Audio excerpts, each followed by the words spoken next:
Hey guys, Mark Ferrasci, ProTech Dog Training. I'm going to upload a video this morning with Zeki, and he's doing some bite work, trying to teach him to bite hard when he comes in. He's got kind of a soft mouth. He doesn't want to grab hard right away. So the idea behind this is when you first start building a puppy, you're working on bite development, right? And young dogs, adolescent, whatever dog, doesn't matter age-wise. If he hasn't done it, he hasn't done it. He's got to learn these things. So one of the big things that we do is we teach the dog to strike, which means to lunge from where he's at into his bite, right? Into the bite. We want him to bite in the back of the mouth, right in the back of the molars, and as deep as he can, right? So when you see me working with Zeki, that's what I'm trying to accent with him, right? And we do a lot of this work can be done with your tug play, okay? I think Michael Ellis has a good one on tugs. That he has. He doesn't really accent that we're doing it towards the bite work that's going to develop into the bite work later on. Keep in mind, when I get done with a dog, I want him to bite you anywhere on your body. So I split things into targets, so legs, and then target zones, which my main one is always the chest. Nothing more intimidating than having a dog come at you strong and be right at your face and right at your chest, right? So my main target's always usually right at the center of the chest. And that's just the way that I like to work. But the main thing is that if the dog, as he grows and matures and gets in, you start putting pressure on the dog, I don't mind if a dog comes off the bite and bites you somewhere else, all right? In law enforcement, they want the dog to bite and hold on, because if they get a second bite without control being shown, and something, if the guy's putting pressure on him, hitting him with a stick or a bat or something, I want my dog to let go and come back and bite him somewhere else. I don't want him to sit there and just hang on and take the beating, right? So that's just my personal opinion. But in a nutshell, when I develop bite with a young dog and a puppy, I'm constantly thinking about, where is that bite being placed? Is the dog biting hard? Is he striking, meaning coming at the bite and committing himself and then crunching right away when he bites, right? And then we want to build that drive as time goes along. I want a dog to hit me as hard as he can and come at me and hit me like shit brick house, is what I like to say, all right? And then a good crunch bite. So all this development starts when they're young, and if you start to see something in a dog that's a young adolescent animal that's not giving it to you, you've got to accent it. You've got to bring it out in the dog to get him to do this. And one of the best ways is to do it yourself within your tug play, right? If you know what you're doing. That's the key. A lot of times I'll explain this stuff to my customers. They'll go home and start playing with the dog, and they don't have the same skills. I've been doing this for years, and the dog will come back and he'll be doing all these minor little things wrong, pushing with his paws, not biting and committing to his bite, all kinds of little small nuances that are within the whole structure of the work, right? That whole picture, when that dog comes in, boom, hits you like shit brick house and bites hard, and it commits himself to the fight, right? So that all develops and starts when the dog's a young dog, all right? And it's what we call sack play, okay?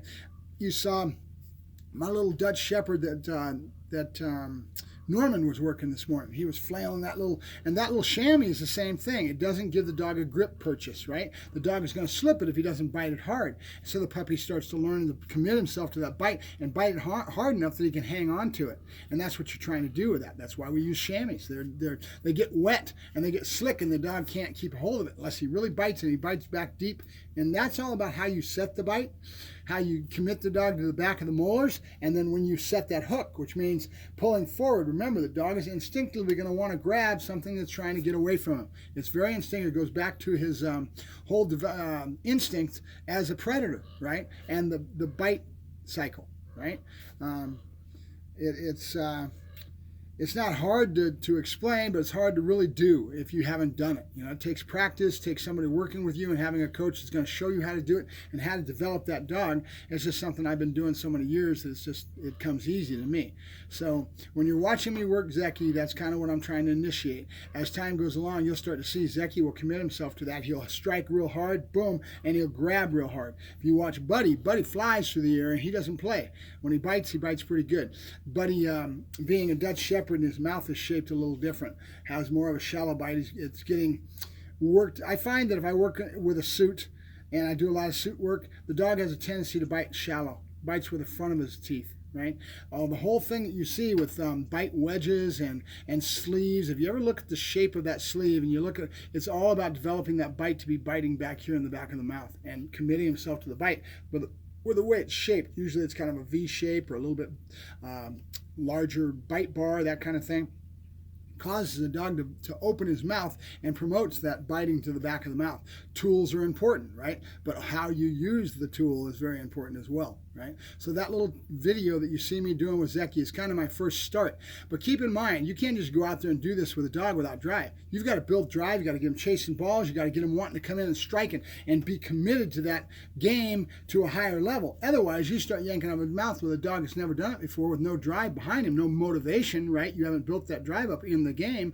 Then he's not going to commit himself and he's going to get discouraged, because the thing is getting taken away from him, right? So there it is an art. There's a science behind it. And a lot of it, again, as usual, comes from my gut. It's a gut feeling and instinct, because I've been doing this for so many years that I've acquired with practice. Practice makes perfect, right? Or perfect practice makes perfect. So as they say. So that's a little bit of a background on what I'm going to show you when I post that one with Zecky and working on his bite. I talk about it a little bit when we're doing the bite, but I want you to understand what we're up to. There's a whole method to the madness and what I'm after. And my criteria, a lot of times if you put your head in the right spot and you understand what you're trying to achieve, you're going to be able to do better and better. And pretty soon your instincts are going to take over and you're going to do a good job of developing what you're trying to achieve, right? It's the same reason we come out and we think about what we're going to do when we go to work the dog in the morning, right? I already have an idea of what I'm going to try to work on when I go out there and I work. That idea in my head is what's going to get me to be able to acquire it, because that's what I'm after. My whole attitude is trying to acquire something within the performance of the dog, right? So that's enough of my little yak session for today. I'm Mark Ferrasci, Protect Dog Training, and we're going to sign off for a while. I'll talk to you guys later. Have a good day. Bye-bye.